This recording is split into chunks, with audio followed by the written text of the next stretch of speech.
Hello everyone, स्वागत है आप सभी का। आज की इस वीडियो में हम डिस्कस करेंगे एक ही बहुत ही अच्छी पोयम जिसका नाम है भारत आवर लैंड। ये 9th क्लास की हमारी पोयम है। तो चलिए पोयम स्टार्ट करते हैं। ये पोयम में स्टार्ट करने से पहले हमें पहले ही है कि यहाँ पर रिफ्लेक्ट और रेस्पॉन्ड की बात मिल जाती है। तो चलिए देखते हैं कि रिफ्लेक्ट एंड रेस्पॉन्ड में हमसे क्या पूछा है। कहता है कि recall the lines of the national anthem. मतलब हमसे नेशनल एंथम की लाइन को रिकॉल करने के लिए बोला गया है, जो हमारा राष्ट्रीय गान है जन गण मन। And complete the table given below, और जो टेबल हमें नीचे दी गई है उसे हमें कंप्लीट करना है with the names of states. Actual में हमारा जो नेशनल एंथम है उसमें कुछ स्टेट्स के नाम आते हैं, कुछ माउंटेन रेंजेस के नेम आते हैं और कुछ रिवर्स के नेम आते हैं। तो हमें ये देखना है कौन कौन से स्टेट्स के नाम आए हैं, माउंटेन रेंजेस आई हैं और रिवर्स आई हैं, उनके नेम को हमें मेंशन करना है। तो इसके लिए हमें पता होना चाहिए अपना नेशनल एंथम, राष्ट्रीय गान पता होना चाहिए।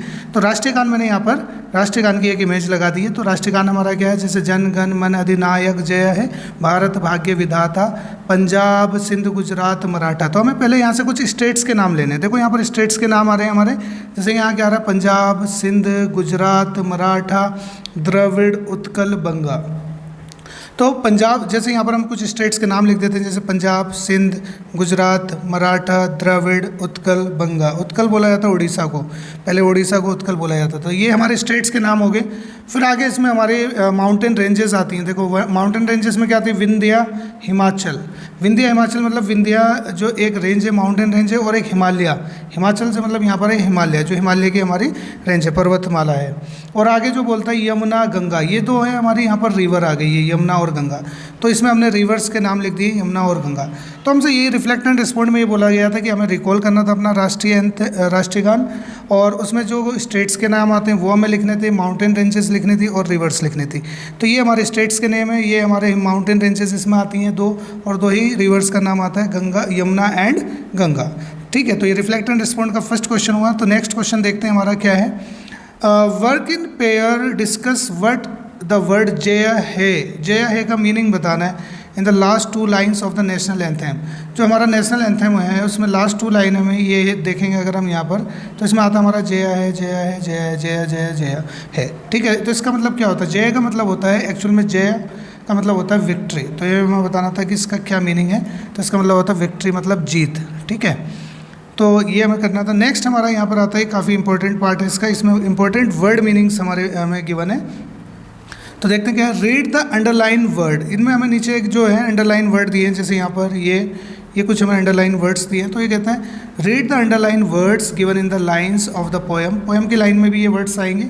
Choose the odd one out. Odd one out का मतलब हो गया कि हमें ऐसा वर्ड चूज़ करना है जो मैच नहीं खाता है, ऑड वन आउट करना है। ठीक है, odd one out means that does not correspond the meaning of the underline word. मतलब ये कहना चाह रहा है, देखो यहाँ पर जैसे हम यहाँ पर ये फर्स्ट देखते हैं, तो हमें यहाँ पर देखा she is peerless let's praise her.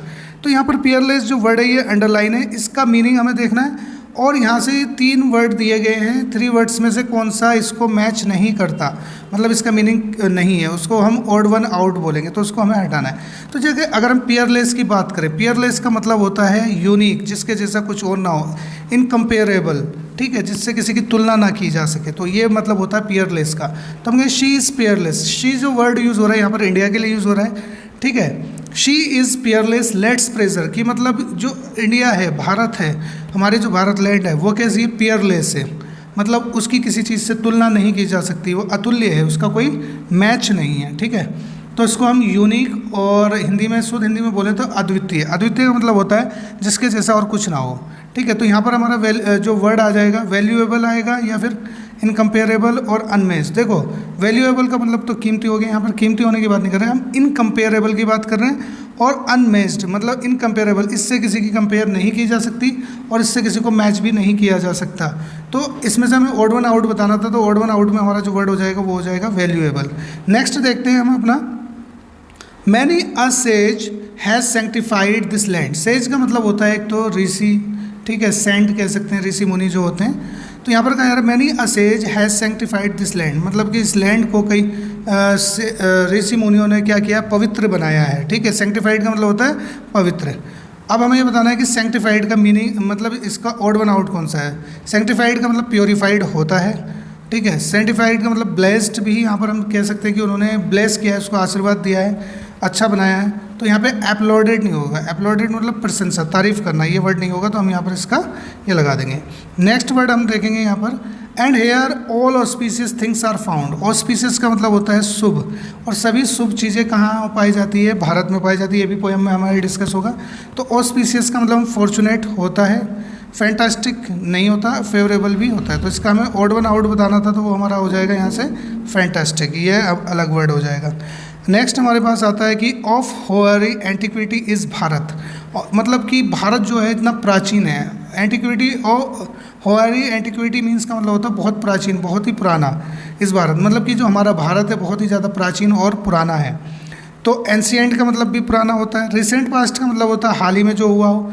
Time immemorial का मतलब होता है कि मतलब कि ऐसे टाइम से जिसकी याद भी ना हो, मतलब जो जिसको रिकॉल करना भी मतलब डिफ़िकल्ट होता है, बहुत पुराना टाइम जो होता है, तो उसको बोलते हैं। तो यहाँ से हमें ऑड वन आउट बताना था, तो इसमें रिसेंट पास्ट हो जाएगा। तो ये कुछ वर्ड्स हमारे पोएम में यूज़ होंगे। चलिए अब देखते हैं इस पोएम के बारे में। इस पोएम को स्टार्ट करने से पहले एक चीज़ और देख लेते हैं कि एक्चुअल में ये जो पोएम है ना, एक ऑड है। ऑड का मतलब होता है जिसमें किसी चीज़ की तारीफ़ की जाती है, ठीक है। एक लिरिकल वे में होती है, जैसे कि लिरिक्स लिखे जाते हैं ना, सॉन्ग लिखा जाता है, उस तरीके से उसमें किसी चीज़ की तारीफ़ की जाती है। जैसे यहाँ पर हम देख भी सकते हैं, an ode is a lyrical poem. Ode जो होता है एक लिरिकल पोएम होती है, that express the deep admiration, जिसमें काफ़ी तारीफ़ की जाती है, प्रशंसा की जाती है, प्रेज, रेवरेंस, रिस्पेक्ट की जाती है। किस किस की हो सकती है? किसी पर्सन की हो सकती है, प्लेस की हो सकती है, या किसी ऑब्जेक्ट की, या किसी आइडिया की भी हो सकती है, ठीक है।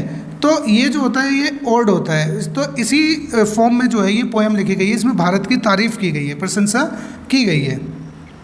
तो यहाँ पर देखो लिखा भी है, रीड फॉर एप्रिशिएशन। चलिए तारीफ़ करते हैं हम भारत की, इसमें क्या क्या बोला गया है। देखो यहाँ से अब पोएम स्टार्ट होती है। The mighty Himavant is ours, there is no equal anywhere on the earth. ये कहा जा रहा है हिमावंत, जहाँ पर यहाँ पर जो बोला जा रहा है वो हिमालय के लिए बोला जा रहा है। जैसे यहाँ पर मैंने इमेज लगाई है, माइटी का मतलब होता है पावरफुल। पावरफुल हिमालय जो है वो हमारा है। There is no equal anywhere on the earth, और इसके बराबर इस अर्थ पर कुछ नहीं है इतना पावरफुल। तो यहाँ पर हिमालय की बात हो गई है।